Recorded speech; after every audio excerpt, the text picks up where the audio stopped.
Welcome back, everybody. You're here at KGTR at the Headbangers Hideout. I'm Tony, and today's featured concert is Kiss live from 1977. This concert was December 20th, 1977 at Capitol Center, Landover, Maryland. We're going to cover the entire Kiss show, so brace yourselves. We're going back to the 70s. We're going to be reacting to Kiss, Gene Simmons, Paul Stanley, Peter Criss, Ace Frehley. This is one of their best shows ever captured live.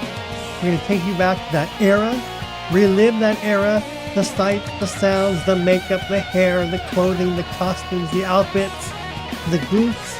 Let's see how good Kiss was. Remember, this is before Van Halen, before the explosion of 80s metal.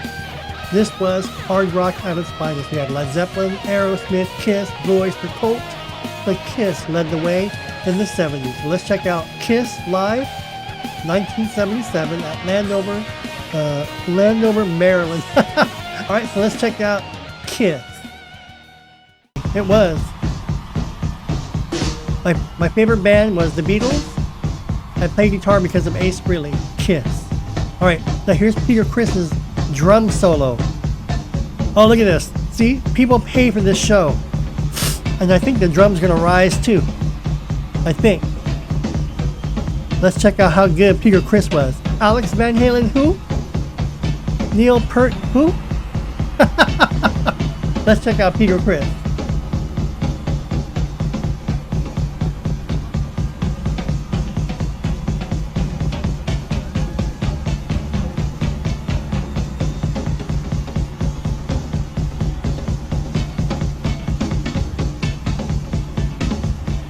Peter Criss was badass.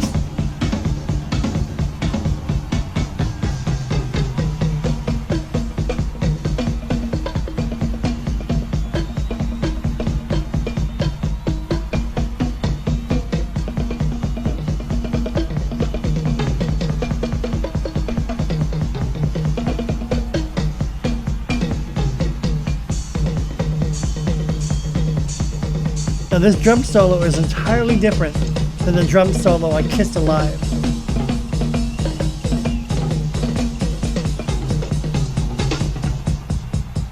Now I believe on this drum solo, he adds a flanger or a phaser to it.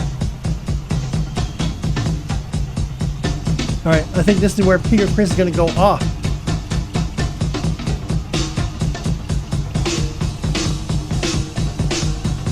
Yeah, see, Peter Criss is badass.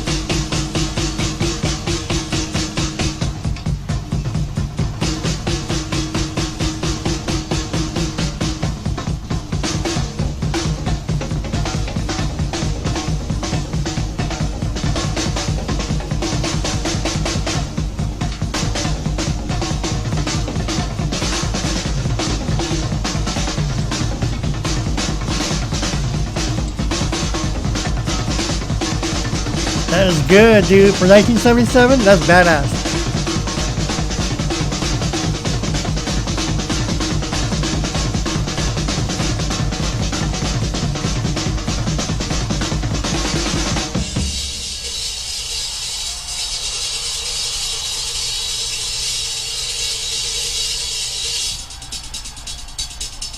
That sounds good. Peter Criss is going off.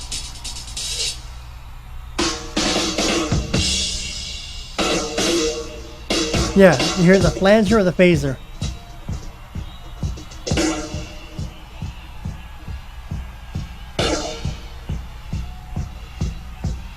It's a slow phaser or a slow flanger.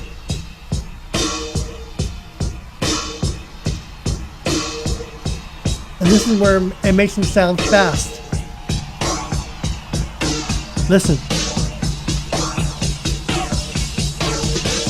See?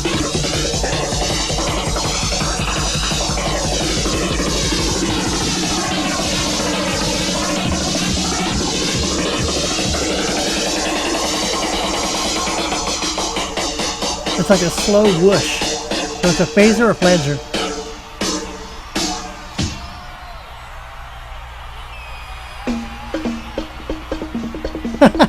The bongos? I think he's playing the bongos. Look, Peter Criss is badass, dude. Remember, this is before Alex Van Halen. This is before Neil Peart. So, this is before Tommy Aldridge.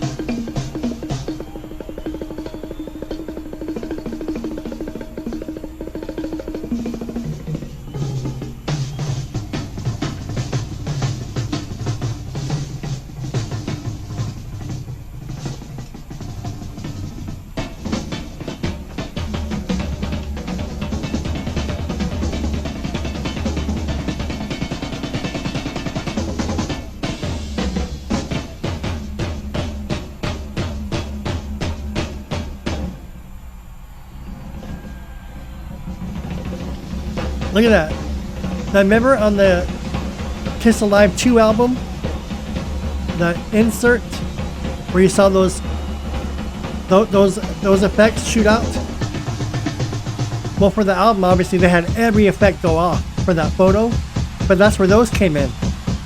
During Peter Criss's drum solo, those flames on the side, they came out just for the drum solo. But when they did that photo shoot for the album cut of the inside of the album, they had those going off, the flames going off, the fireworks going off, the risers. Peter Criss on the drum. You see, that's probably the only time you're going to see those side flames. Look at that, right there. The picture of the flames with those.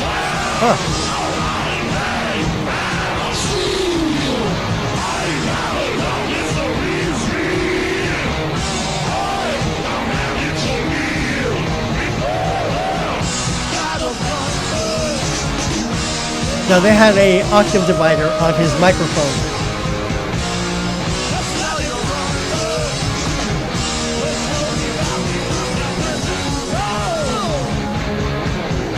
Look at that, see? And then the smoke, and then the flames and the fireworks. Look at that badass. Now can you just imagine? They had to build those sets. Look at that. They had to build those sets every single night. Yes! Tear it down, bring it up. Tear it down, bring it up. That was Kiss live in Largo, December 20th, 1977. Tell me, were you not enthralled by Kiss back in the 70s? As a 10-year-old, I was like mesmerized, as with many kids my age, teenagers, high schoolers. Kiss was the band of the 70s. And their competition was Led Zeppelin, Aerosmith, Blue Oyster Cult, Ted Nugent.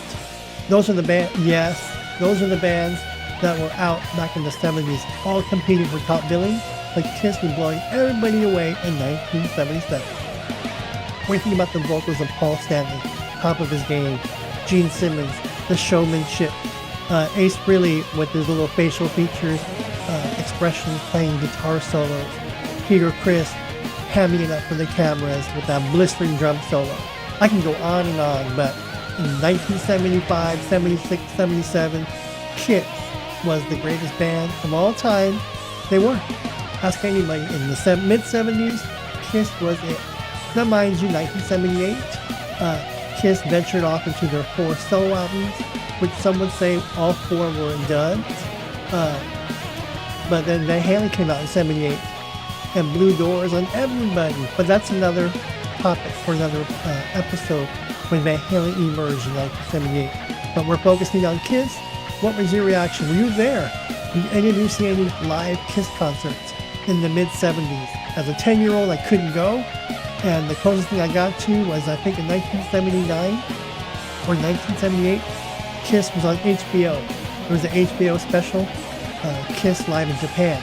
So that was the closest I ever got to seeing Kiss live, apart from Don Kirshner's rock concert, the ABC Midnight Special, or Midnight Hour, the Paul Lynde Halloween show, Halloween special 1976. So we saw Kiss on TV, but I never got to see a live show. So this was a treat. This is actually, for me, the very first time I saw Kiss live in its entirety of a show recorded in 1977. So this is my first time I got to see Kiss live with you. how they looked, sounded, played, performed in 1977. The set, the show, the set design, the stage, the pyrotechnics, everything was glorious. I love it. From the blood, the fire breathing, to the drum solos and the fireworks, and then the flames going up and down, then Paul Stanley wearing the firehouse hat. I love it. Everything about this concert I love. There wasn't a bad song. It was awesome. And this was true to the album Live, Kiss Alive 2. They only had 3 songs, or 3 albums were live, and then the 4th side was all studio tracks. But here, you got to hear a lot of songs from Kiss Alive performed on Kiss Alive 2 tour. Alright, I'm Tony, you're watching KGTR. Give me your thoughts on what you thought of Kiss in 1977. Were you at any of the shows? Did any of you see any Kiss shows in the 70s? So give me your comments, questions, feedback below. Alright, if you have any questions, let me know, and stay tuned. We're going to have more shows coming your way. We're covering the best of 80s metal. Right now, I just wanted to step back in time and show you the best of 70s hard rock. And this wasn't really metal, but it was hard rock, as hard as you can get in 1977, with Kiss leading the way. Alright, I'm Tony. Thanks for watching, and I'll see you all in the next video.